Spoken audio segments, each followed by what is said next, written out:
one of the many exciting things about joining Live was being able to come here and play in front of a Spanish crowd, especially on a level of event and level of competition that I hadn't really yet enjoyed, right? I've been able to play events in Spain. You're in the beautiful Valderrama, which some say is the European Augusta. It's so special. There's so much history here. There's so much Spanish history here. Well, it has so much history behind. It's only a 50-year-old club, but so much has happened through the years. I mean, we had the Ryder Cup, we had World Gold Championships, and now we have Live. 4, 3, 2, 1.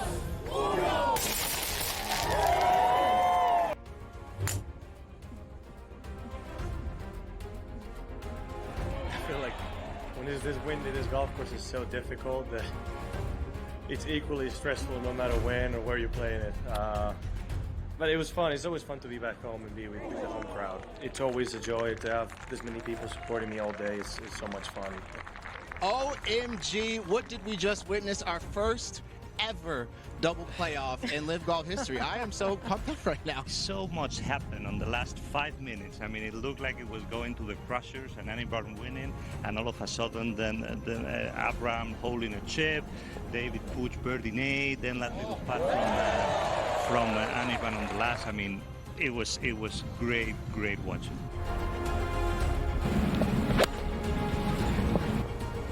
You know, it's really amazing to be able to do it in your home country, in front of my family, in front of so many friends, and on my favorite golf course. So it's obviously super nice.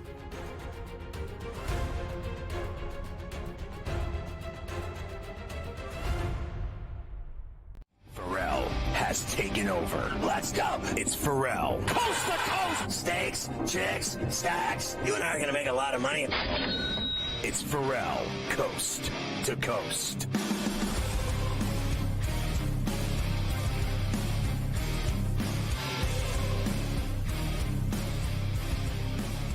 It's Ferrall on the bench, coast to coast, in the biggest way possible, hanging out. The band, see the broken, the bad apple with a bad attitude. We are live in New York City, the Big Apple. Ooh, people dressed in plastic bags, directing traffic, some kind of fashion shake it up, shadoobie, along with the back nine guru himself, Carver High this afternoon. Mafia running it with Luke, I am your father. It's C2C on a Terrible Towel Tuesday. The lineup, Morencia double shot from Vancouver. You know him as the Sports Rager. Of course, Mike DeCourcy of the Sporting News, Fox Sports, Big Ten Network. He's everywhere, and he's on C2C every week. Plus, my longtime colleague and friend Bob Nightingale of the USA Today, our baseball columnist, rocking it on a Tuesday with us. Got a lot to talk about second half. And then, of course, later, Brady Cannon, the golf analyst with Carver High, getting involved. Carver High, I have to say, I was just listening and watching our friends, Kaplan and crew, Scotty Kaplan, hail to Pitt, and Browner, my boy Alex. All those dudes are cool. I had John on last week or something like that, and they were talking about I caught the end of the show, like the last 20 minutes, and they were talking about the fact that they moved the surfing to French Polynesia, into Tahiti, into Papiet, Rea, Teamarea, and of course Teapu, which is the greatest barrel break in the world. So I think there was I texted him, I said, listen, bro, that place is badass. That's one of the great surfing spots in the world. No amateurs are allowed on that barrel. You'll die. You will die on that barrel if you're not a pro. They only let pros out there.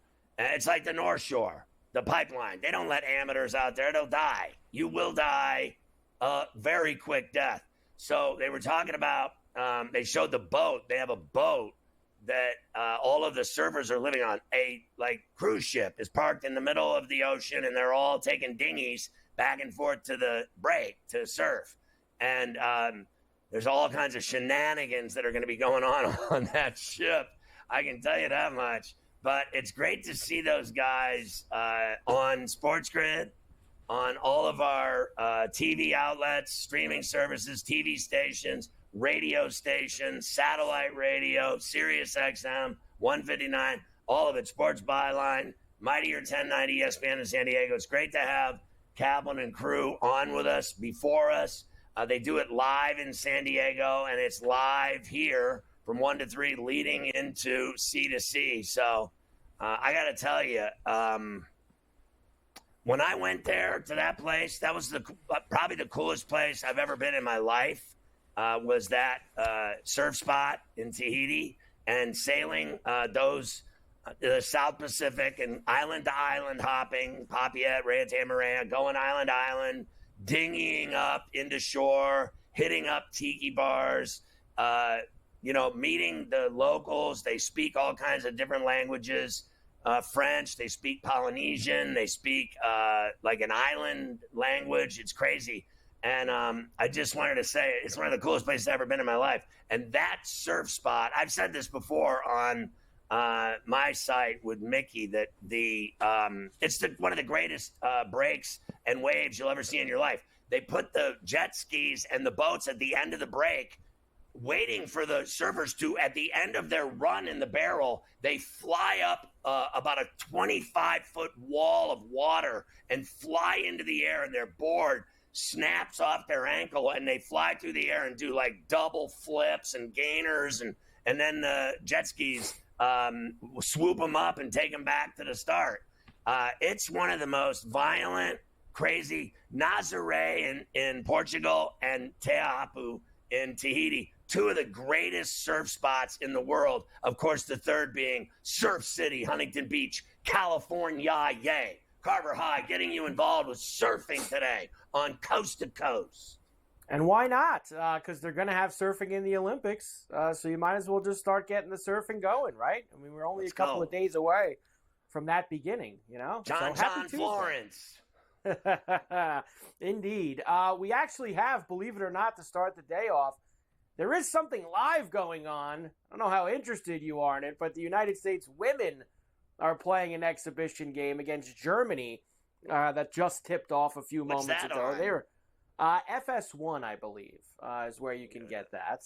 So there you go. They are 21-point favorites over Germany. So the men played Germany yesterday. The women played Germany today. Stewart, Wilson, Taurasi, all in the starting lineup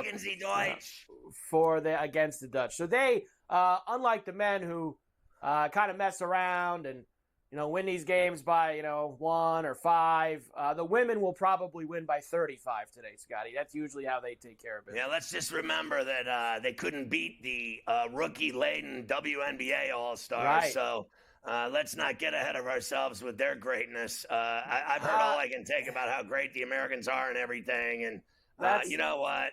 I just want to, as usual, I just want to focus on, at the Olympics, hot chicks. I really don't care about results and outcomes of sporting events. I do want to watch as many hot chicks as possible. Are we on the air? Can you say? Yes. Don't talk about women. We are. Red phone. Yes. Look at the red phone, he said. The red phone is ringing. Do not answer that I'll phone. say this about them. That team that beat them the other night with Clark and Reese and the girl from Notre Dame who scored the 35 points, they would win the gold if that was the team they sent as opposed to this one. Yeah. They would win the gold at the Olympics. That would be without Wilson, Taurasi, Stewart, all of them. They could send the team that beat them the other night, which would I guess be their B team, and they would still win gold in Paris for the United States women. That's how good both sets. You got to get involved. You got to get it done. We can't have all this failure in basketball. By the way, Carver High, last night, Uncle Futrelli playing in the old, like 100-year-old church, 110 degrees at tip-off. Yeah, they don't have ACs in there. There are no ACs in that gym. I sweat so bad. I told Luke that at one point after one of the games, I was on the sideline chugging water, and I was sitting there just dripping in sweat, just rolling beads. I could feel them rolling down my face. And I said to the guy next to me, I go, I swear to God, I can taste salt Like, that's how bad I was sweating. When I left and went home and showered, I sweat for another hour after the shower, and I took an ice-cold shower. Ice cold. Got out, made a triple rum. Probably not a good idea, but I went straight into a triple rum, chugged that, made another triple rum. So now I'm at 6 shots, and then I started sweating profusely for another 30 minutes. I thought I was having a stroke. Carver High, as you know, Carver High fans is my phone doctor. So whenever I have health issues, when I'm gambling, drinking, partying, or restaurants where I need advice, I'll reach out to Carver High in a text, and he'll give me the proper answer of things I should do. He accommodates me with health advice, food advice, booze advice, gambling advice, women advice, the whole deal. That's I try to do that, that's for sure. All right. Also today, of course, Miami won the Summer League last night. We'll get into that in overtime. We'll go through all the baseball from last night. Pirates only a half game out of the wild card after the win over St. Louis. And they've got Skeens on the mound tonight. They can tie St. Louis in the standings. Mets and the Yankees has a little juice tonight in the Bronx, as we got a little war of words there. More teams reporting to NFL training camps. And Big Ten and ACC Media Week. Did you like the big duck that Oregon put in the water out there in Indianapolis? That was pretty cool. Welcome to the Big Ten. The people in Indianapolis called 911 and reported terrorism in their river. I didn't know they had a river.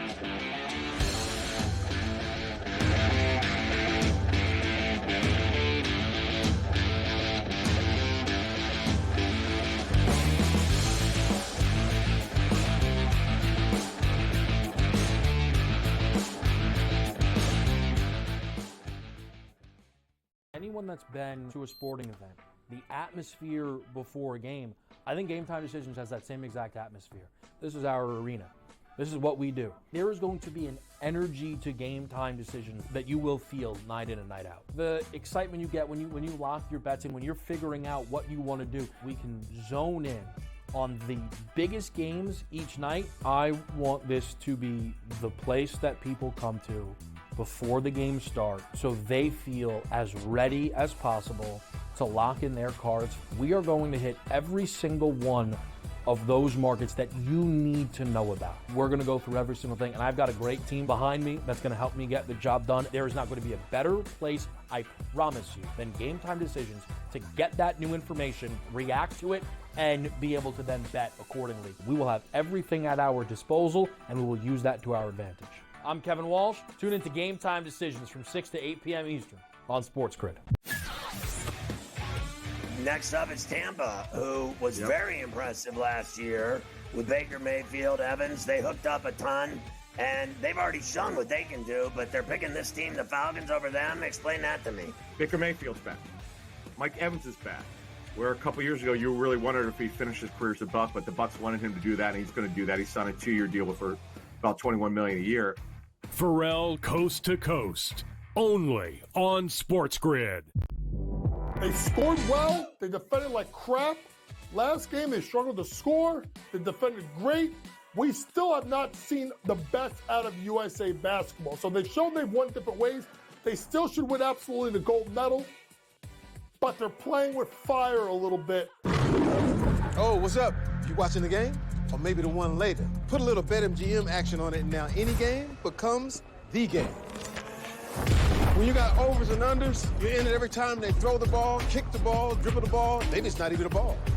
Who needs a ball? Now that bet's got you watching every inning, half, round, period, set, hole, a lap.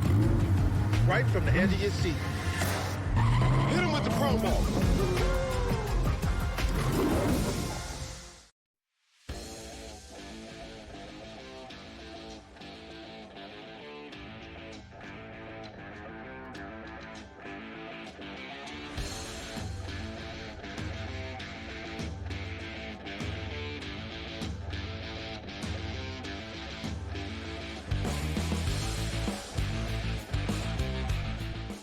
You can catch Sports Rage weeknights at 10 on everything. All of our streaming stations, all of our TV stations, all of our outlets, you name it, he's on it. even Fire Stick. They're literally everywhere. There's tons of them. I can't keep track of all of them. I don't want to get anyone flustered. Radio, terrestrial side, Sports Byline USA, all their affiliates out of San Francisco, Deepak holding it down for us, Mighty or 1090 ESPN Radio in San Diego, near Tijuana, from Baja to the Canadian Rockies, all over the West Coast, the Boomstick out of Mexico, and then, of course, Sirius XM Channel 159 all over the Southern Hemisphere.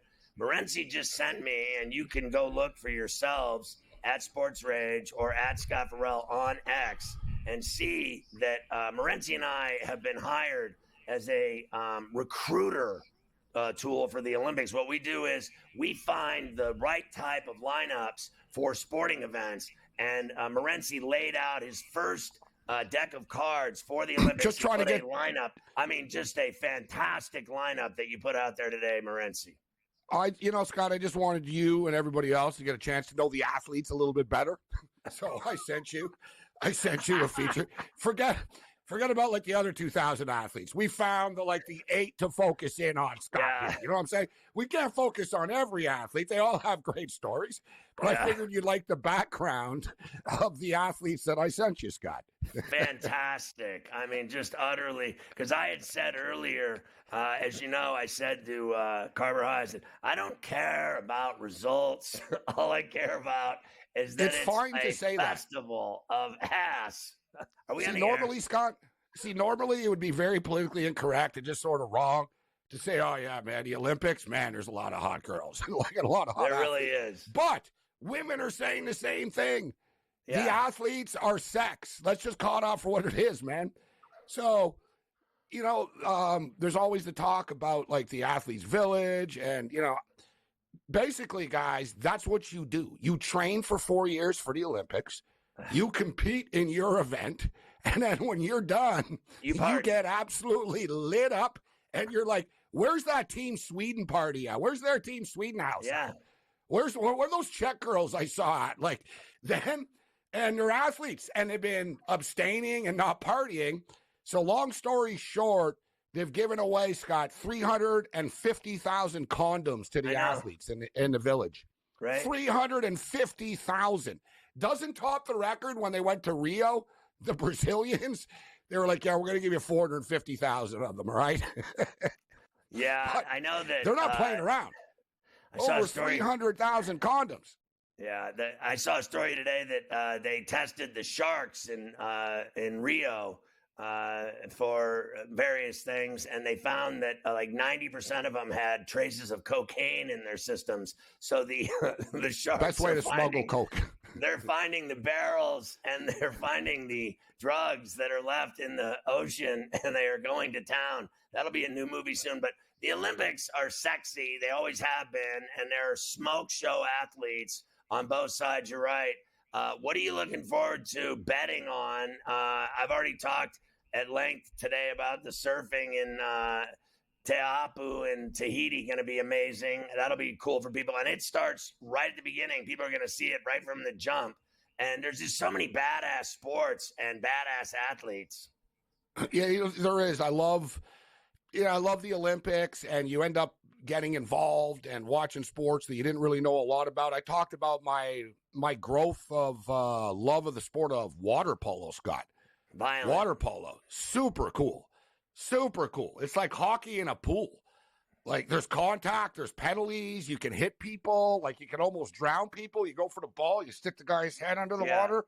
You know what I mean? For a second, you get away with it. Onions underwater. Oh, yeah. The old, under the water. Yeah, you'll see, boom, little elbows. Oh, yeah. They have cameras underneath because you get penalties for underneath stuff, too. It's wild stuff. Really fun to watch the water polo. But it gets going, Scott. The opening ceremony is Friday. But at this time tomorrow, bro, 24 hours from now, Team USA men's soccer take on France men's soccer. Starts with a bang. Tomorrow, men's soccer starts tomorrow. Rugby sevens gets going on Thursday, and it'll be done by the weekend. They're also doing swimming, Scott, in the first weekend of the Olympics. Normally, they don't do this. They reverse the roles of track and swimming. Swimming has become a really, really big big deal. We saw they had it at the Lucas Stadium, Oil Stadium in Indy, over 30,000 people. In Europe, they love swimming. It's like a hot ticket. It does well on TV. The U.S. are good at it. So, guys, there's going to be swimming medals being given out on Saturday, actually. We're starting off with a bang. But as far as picks, Scott, I played a bunch of countries to win over gold medals, including the USA, over 39.5 gold medals in the Olympics. I took China over 33.5 because I figured, you know what, they're going to cheat and take every drug known to mankind. So why not cash in on it? You know what I'm saying? I'm like, wow. Like, you know, if I'm going to bet on someone, Scott, I want to know they want to win. You know what I mean? Do they want it? And you will know and I know China want to win. So they'll do whatever it takes. I'm like, yeah, you know what? I'll jump on Team China over 33.5 gold medals. A little homer pick with Canada over 5.5 gold medals. I think they can get to 6 or 7. Keep your eye on Summer McIntosh, 17-year-old swimming phenom. She's beaten Ledecky a couple of times. In the last couple of times have gone head-to-head. She's projected to win like 5 medals. But we've got a ton of picks, Scott, from men's volleyball to beach volleyball. We've got it all, man. Like, you name it, we got it. Track and field. I heard the Prime Minister, Cam Stewart-Live, was actually entered in the breakdancing competition. I'm looking forward to seeing him bust some moves on the breakdancing floor. He's a long shot, but he's got a shot. The kid from Mexico's the clear favorite there. He's won every award ever. He grew up on the streets breakdancing, and now he's going to win a gold at the Olympics. I can't imagine it. We got another shot with Morency coming up on C2C.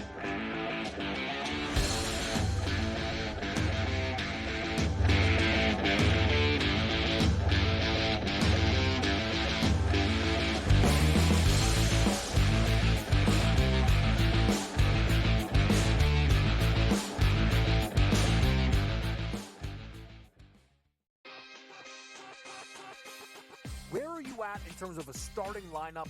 What you want to see from Team USA? I think he'll get guys involved, and then there's your lockdown defender at the point guard, the point of attack, right? I do like Curry. I would then go with Ant. I like Ant over Booker. I think if you look at the way the Canada game was, they looked kind of slow starting, and then they kind of got rolling.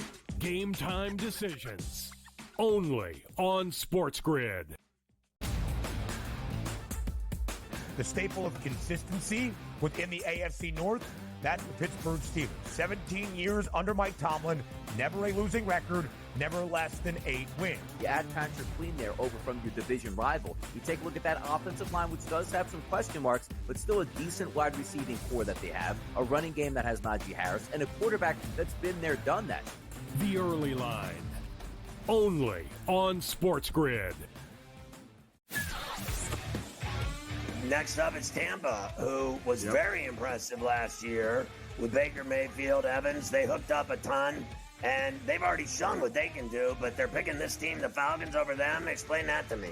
Baker Mayfield's back. Mike Evans is back. Where a couple years ago, you really wondered if he finished his career as a Buck, but the Bucks wanted him to do that, and he's going to do that. He signed a 2-year deal for about $21 million a year. Ferrall coast to coast, only on SportsGrid. They scored well. They defended like crap. Last game, they struggled to score. They defended great.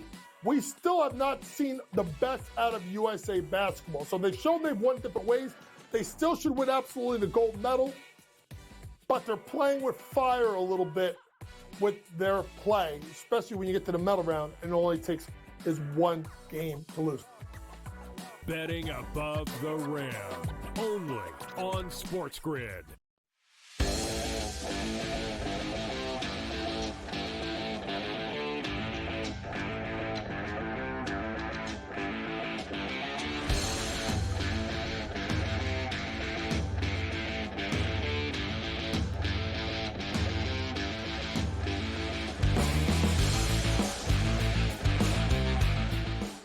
Three NFL teams showed up at camp today with their vets, Morency. It is now 28 deep, 4 more tomorrow, and then that'll round it out to every team in the NFL is in business as of Wednesday. The final 4 go in, but today was the big day.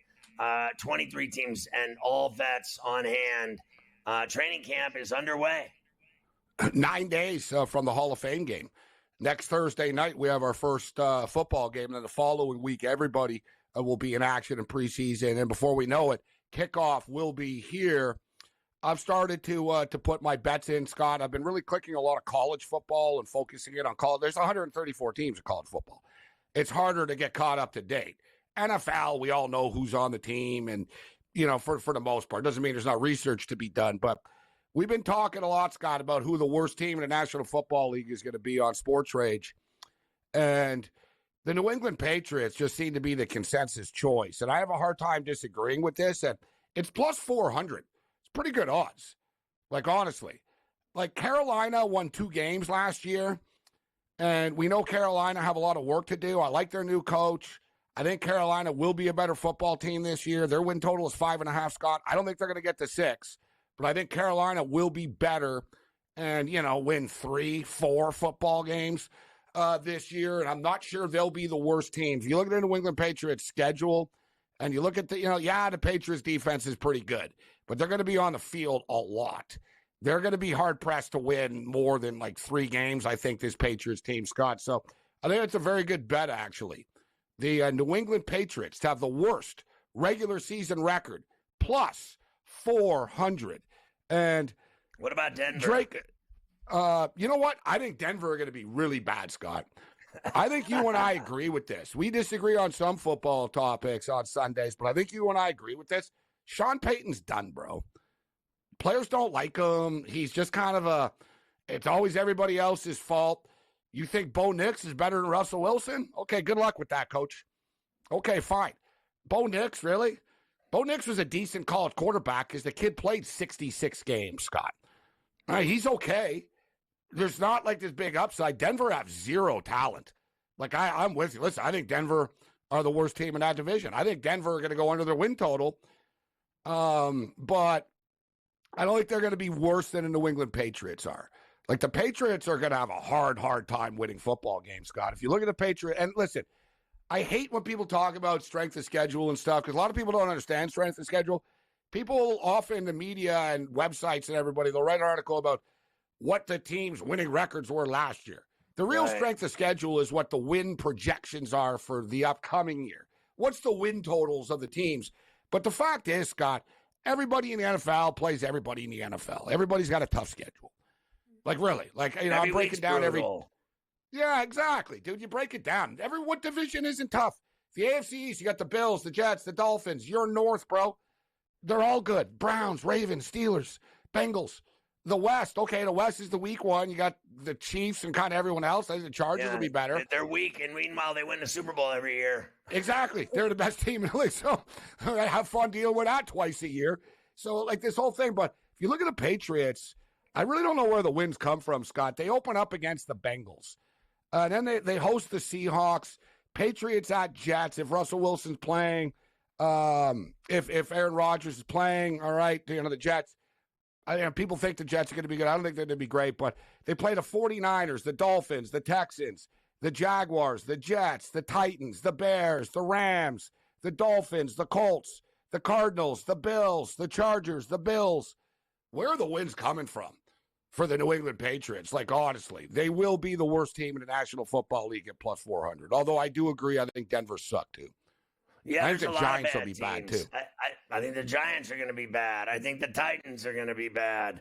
I'm not buying the Vikings. They lost their no, I buy in. Buying Darnold. We could disagree on those ones. I actually like the Titans, Scott. I think their win total is too light. Dude, look at the skill position players the Titans have. You got Calvin Ridley, DeAndre Hopkins. You bring in Boyd from the Bengals. You sign Pollard, the running back from the Cowboys. They spent money on defense. They bring in Snead to help the defensive backfield. Well, we could discuss this. We'll have time to hit the Titans. Don't sleep on the Titans. The problem is, I guess you don't like Will Levis. If Will Levis can play well, they'll win football games. They were bad last year, and I don't know if all those moves make them automatically better. I like Snead a lot. I like Snead. New coach. People can talk all they want. Your boy's gone, so everything's brand new. All right, Morenzi, have a good show tonight.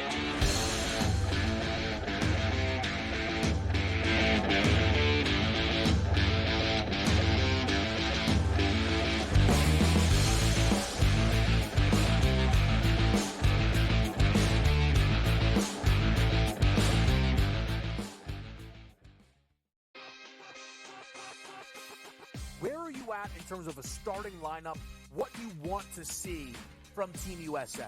I think he'll get guys involved, and then there's your lockdown defender at the point guard, the point of attack, right? I do like Curry.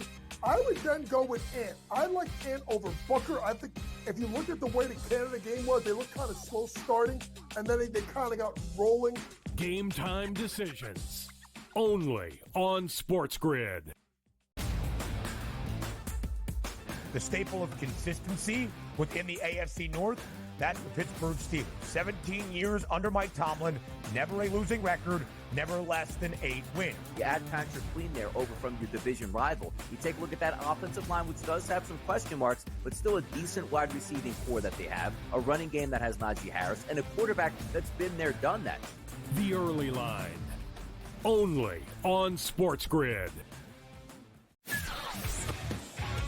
Next up, it's Tampa, who was very impressive last year with Baker Mayfield, Evans. They hooked up a ton, and they've already shown what they can do, but they're picking this team, the Falcons, over them. Explain that to me. Baker Mayfield's back. Mike Evans is back. Where a couple years ago, you really wondered if he finished his career as a Buck, but the Bucks wanted him to do that, and he's going to do that. He signed a 2-year deal for about $21 million a year. Ferrall coast to coast. Only on SportsGrid. They scored well. They defended like crap. Last game, they struggled to score. They defended great. We still have not seen the best out of USA basketball. So they've shown they've won different ways. They still should win absolutely the gold medal. But they're playing with fire a little bit with their play, especially when you get to the medal round, and it only takes is one game to lose. Betting above the rim. Only on SportsGrid.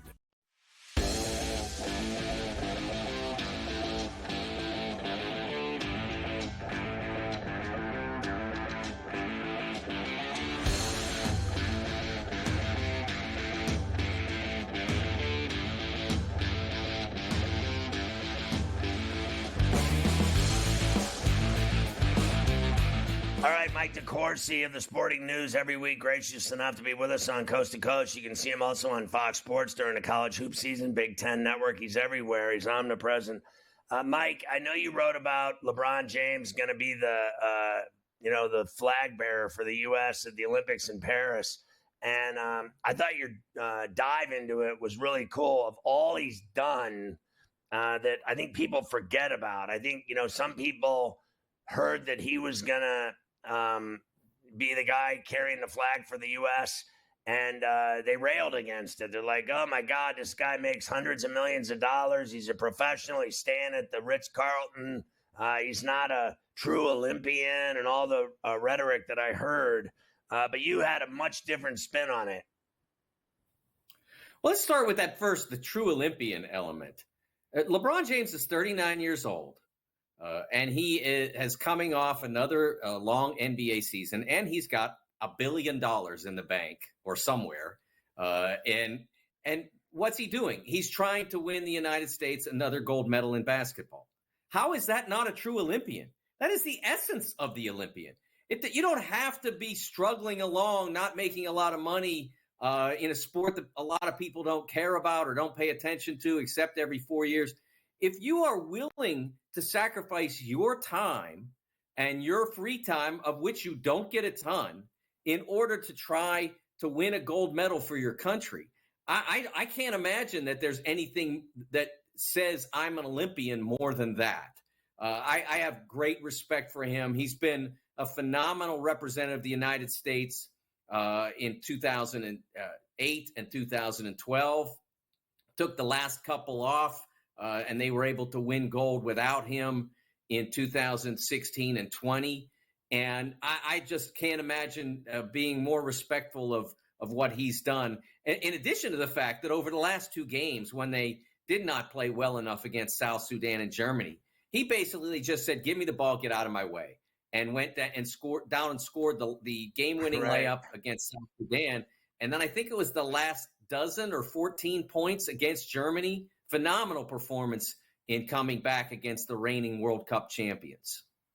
He talked about his family, his wife, who he met in Akron in high school, and what he does for kids and education, the foundation that he runs, that he's just beyond the Laker great, beyond the record breaker in almost every category in pro basketball. Now he owns everything.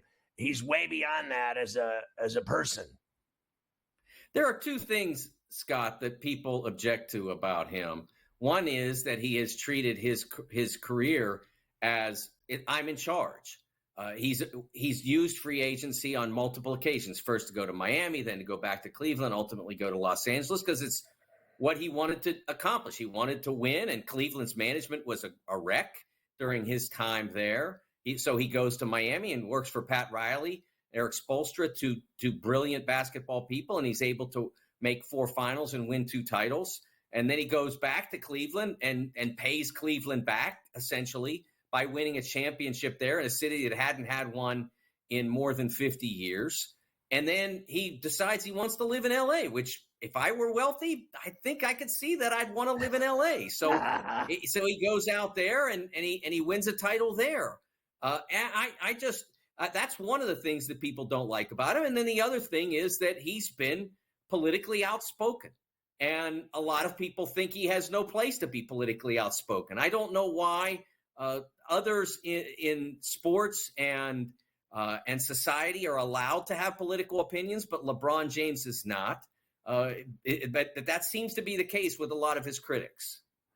Yeah, I mean, he's done the Breonna Taylor stuff. He's marched. He's done everything. He's been very political. But I don't think people realize that his other Olympian, his colleagues, all these athletes are the ones that voted him to be the guy to carry the flag. This wasn't done by a committee of suits or, powerful people that run the Olympics. This was done by his own teammates, not basketball, but every sport. They all voted for him to do it. What are your thoughts on Joel Embiid's progress, if you will, or lack thereof? Yeah, lack thereof. I was waiting for that because progress has not really been evident for the most part. I've been very disappointed by his lack of effort in the exhibition series. They won all 5 games. He was poor in probably 4 of them and passable in maybe 1. It's not been enough. And he stayed in the starting lineup, and I kind of understand why, because eventually if you can get him going, then you can bring Anthony Davis in as a closer. Anthony Davis is the best center this team has, but you can bring him in as a closer, an energy player, a guy who completely changes games when he enters. No other team in the Olympics has what the U.S. has in that second unit. However, I have been a little bit frustrated, honestly, Scott, by the absence of Tyrese Halliburton from most of the South Sudan game and then all of the game against Germany. I keep looking. Is there an injury that we're dealing with here? Nobody's talking about that. But his absence from the Germany game was inexplicable.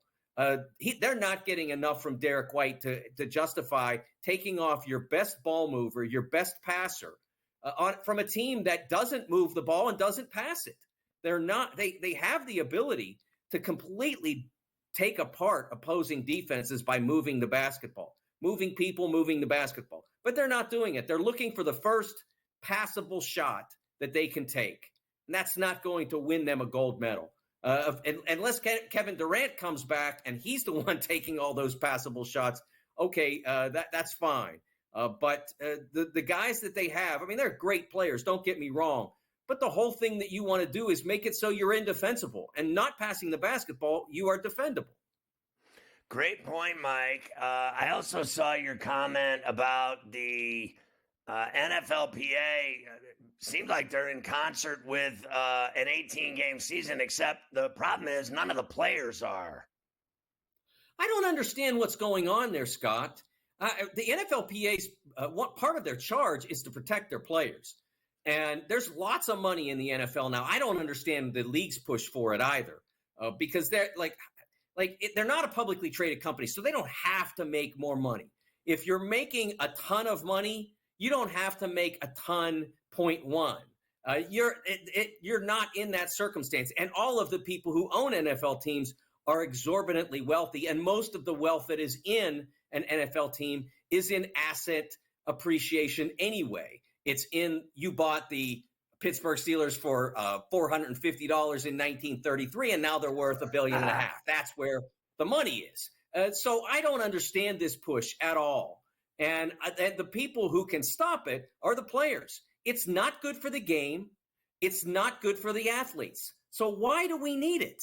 I really am disappointed in the NFLPA not just saying, look, we're drawing the line here. We shouldn't have gone to 17, but we gave them what they asked for. We're stopping here.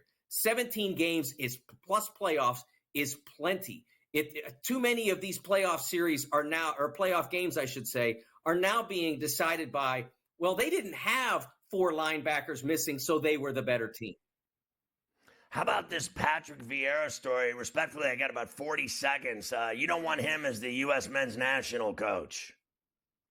No, I just don't think he's accomplished enough as a coach. He's a phenomenal player, and there are some who think, well, if you're a great player, you're automatically a great coach. It doesn't work like that in any sport. He's not been successful as a soccer coach in any of the leagues he's worked. There are many better candidates out there, including right here at home, Wilfried Nancy, also a French former soccer player. Not as great as Vieira, but a much better coach. Yeah, Vieira, all he did was lose. So he was great playing, couldn't coach. There you have it. Great stuff today, Mike. Thank you. Awesome.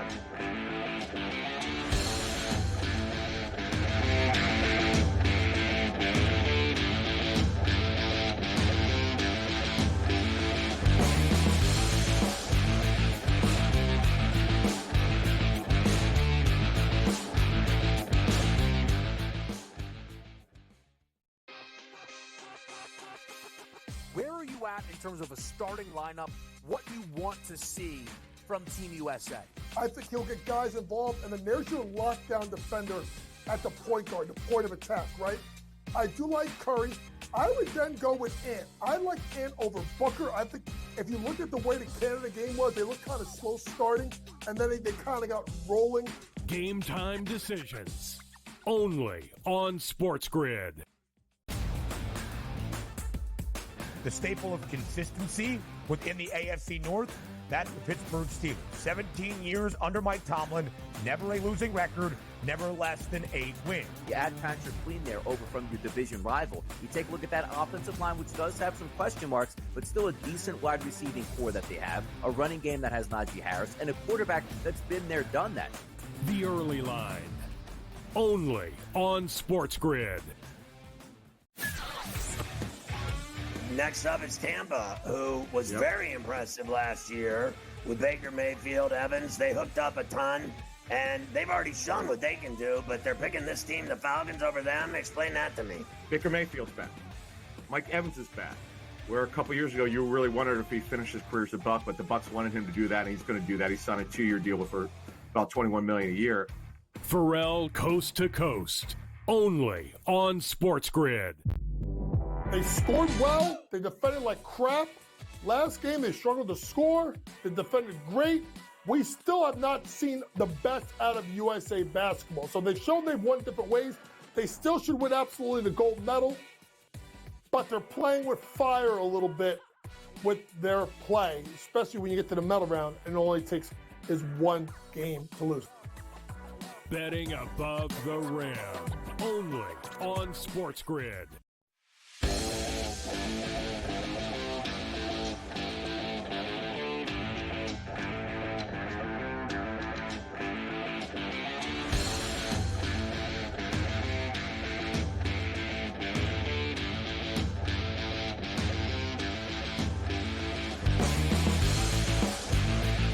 Most people don't believe me when I tell them about the BetMGM First Bet 1500 deal.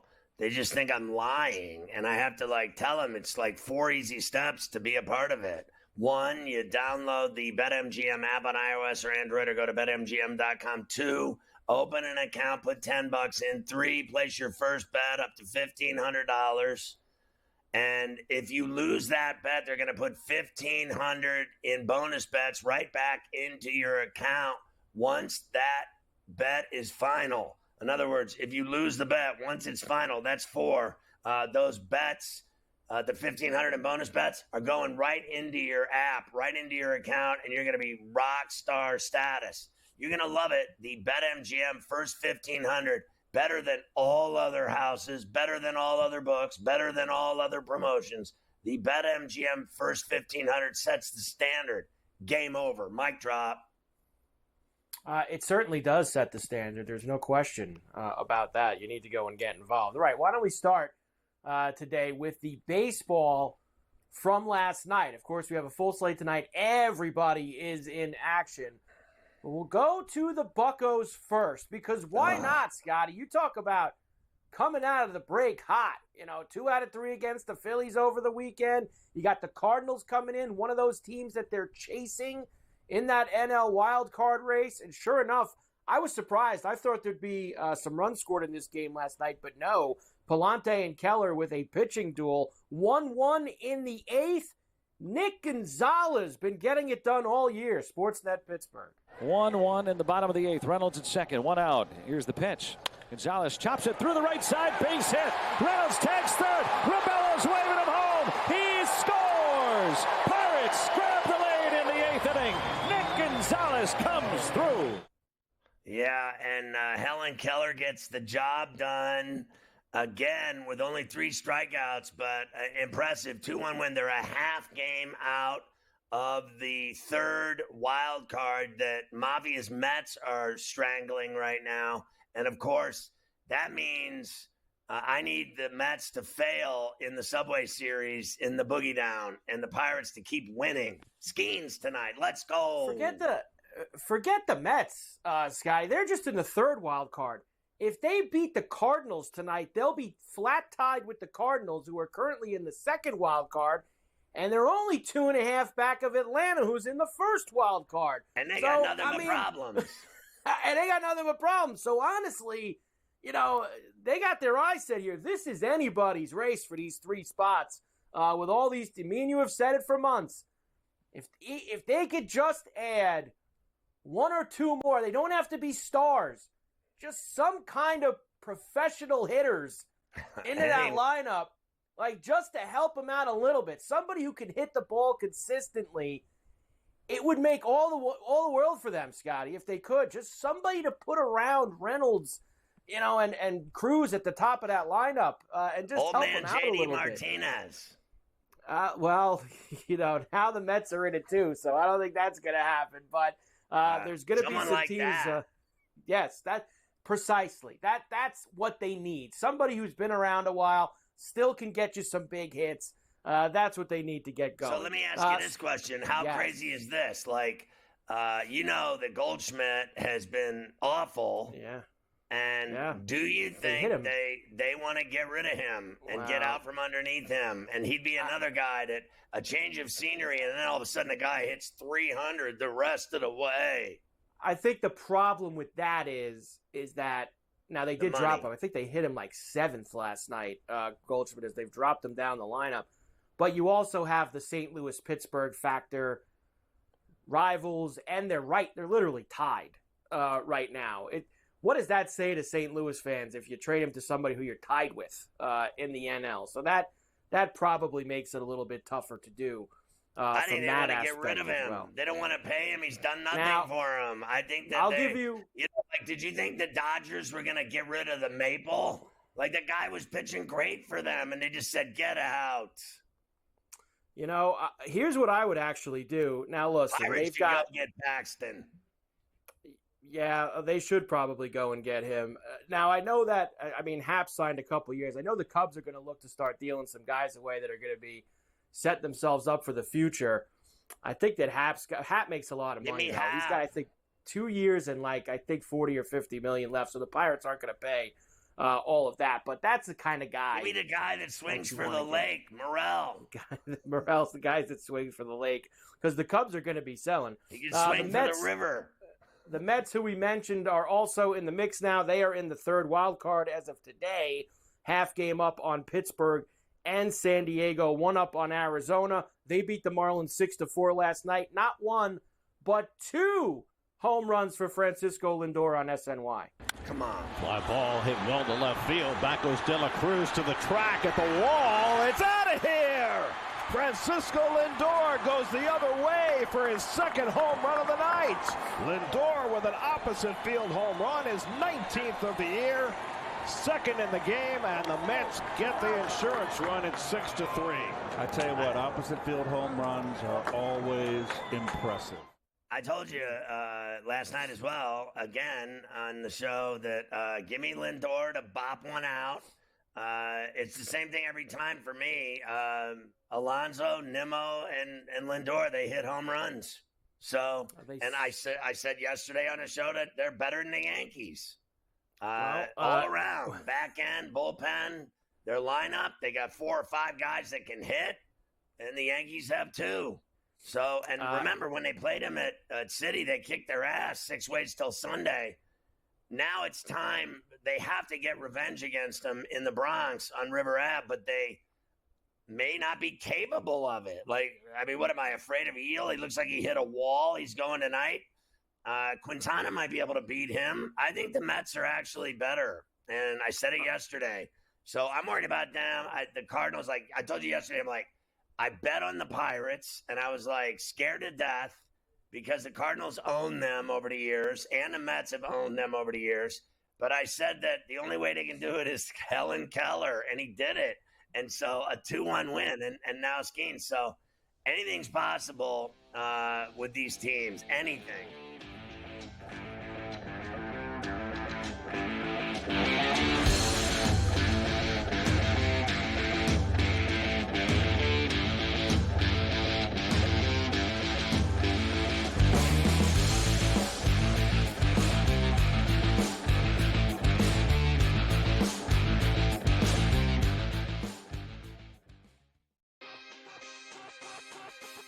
Where are you at in terms of a starting lineup, what you want to see from Team USA? I think he'll get guys involved, and then there's your lockdown defender at the point guard, the point of attack, right?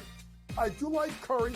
I would then go with Ant. I like Ant over Booker. I think if you look at the way the Canada game was, they looked kind of slow starting, and then they kind of got rolling. Game time decisions, only on SportsGrid.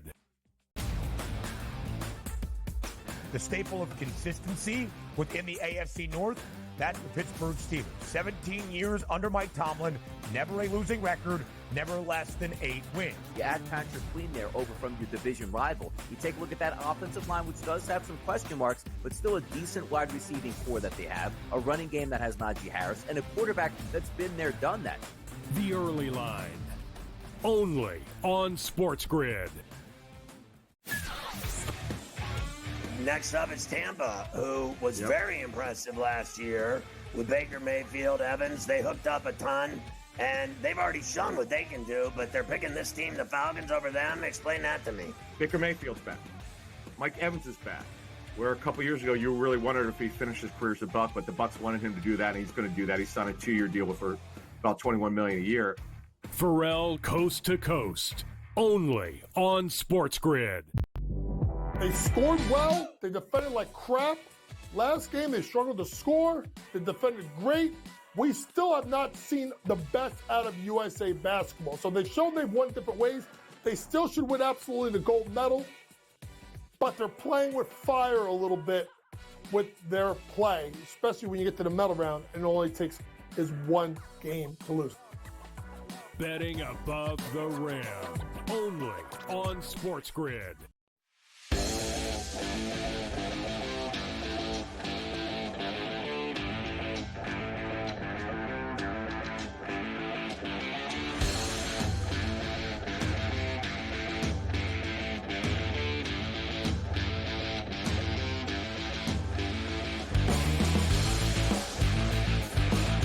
Couple guys I was looking at, Carver High. Miguel Andujar of the A's hitting .304. He's got like 14 extra base hits. That kid Ward that plays for the Angels, Taylor Ward, he's got 17 doubles, 14 home runs, 44 RBIs. Also, arbitration eligible through 26. I don't think either one of those guys is out of reach for the Pirates, and tell people about this horrible lineup that Boone's rolling out there tonight against Quintana in the Bronx. Well, you were mentioning before the break, obviously the Yankees and the Mets.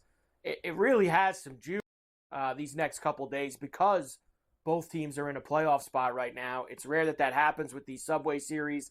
The Mets kicked their ass last month. They scored 21 runs off from those two games at Citi Field. This is what they're rolling out tonight. Now, they're facing Jose Quintana, mind you. I get it. He's a lefty. Jamani Jones leading off. Obviously, Soto and Judge 2-3.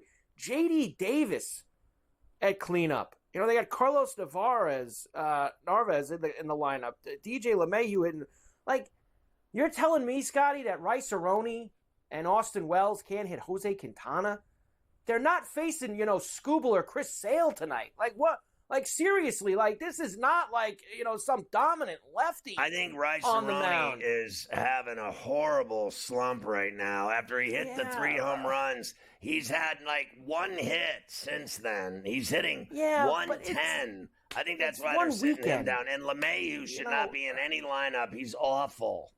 I just, honestly, you're treating Jose Quintana like he's some big-time pitcher. So the Mets are going to win. They probably will. It wouldn't surprise me in the least. And I'm sure you saw Luis Severino over the weekend, former Yankee, talking about how they're just 2 guys. I mean, that's it. There's not anybody else on that team that scares you. And he's not wrong. They asked Soto about this yesterday heading into this series with the Mets. And here's what Soto had to say about it. Did you hear what Severino said the other day, and that people are making kind of a big deal of it, that this is a 2-man offense, and what are your thoughts on that? It is what it is. They can think whatever they want. At the end of the day, we trust and believe in every single guy in here, and I think we have anything that we need to show them that we can do it. And, I mean, we did it in the first half. You guys believe. We dominated mostly of the first half, so I think when a team does that, I don't think it's only about 1 or 2 players. It takes every single guy in the lineup and our relievers, the bullpen, and everything. So I think it's not only two players team. I think they're a really good team right now. Sure. Whatever. I don't believe a word that came out of his mouth. They believe in all the guys in here. No one on the team can hit. Well, get ready for that the next couple of days against the Mets. Honestly, I'm sure that'll continue. You know what's crazy about this is that the proof's in the pudding. Like, I think the Pirates are a terrible hitting team, and they have better hitters than the Yankees. Look at the averages. They actually have guys producing. Gonzalez has produced. Obviously, Reynolds has produced. O'Neal Cruz has hit a bunch of home runs. They have guys that have higher averages than the Yankees have guys they're trotting out hitting 177 and 111. It's embarrassing. I saw this yesterday. You saw Seattle release Ty France, right? Right. Yesterday. Now, listen, Ty France, he's a good hitter, no power, but he can hit a little bit. Seattle can't score runs to save their lives. And they released Ty France. He would be 4th on the Yankees in on-base percentage or something like that. Like, Ty France right now would be 4th on the Yankees. And Seattle can't score runs. They're scoring like 2 runs a game, and they release him. He'd be 4th on the Yankees in on-base percentage. That's how bad their lineup is. So why wouldn't they go get him? So, who knows? Because, maybe they will. He got outright released today after he cleared waivers. So he's going to end up somewhere, just like Paxton after the Dodgers let him go yesterday as well. So there's a few guys that are going to be floating out there. The Yankees are interested in a reunion with Chad Green from the Blue Jays. All right, he's having a good year. I kind of saw enough of Chad Green in the Yankee pinstripes. I probably don't need any more. Had some good moments, but I think they're long behind him. But the deal is, like I said, their pitching is so awful, and their middle and back end is so awful, so average. The guys that they roll out there are just not good. And Chad Green can pitch. So I don't care how long they keep him. They need a guy like that right now. In the midst of all their malaise and average play, they're literally a 500 team now. They play 500 ball. They need to be better than that.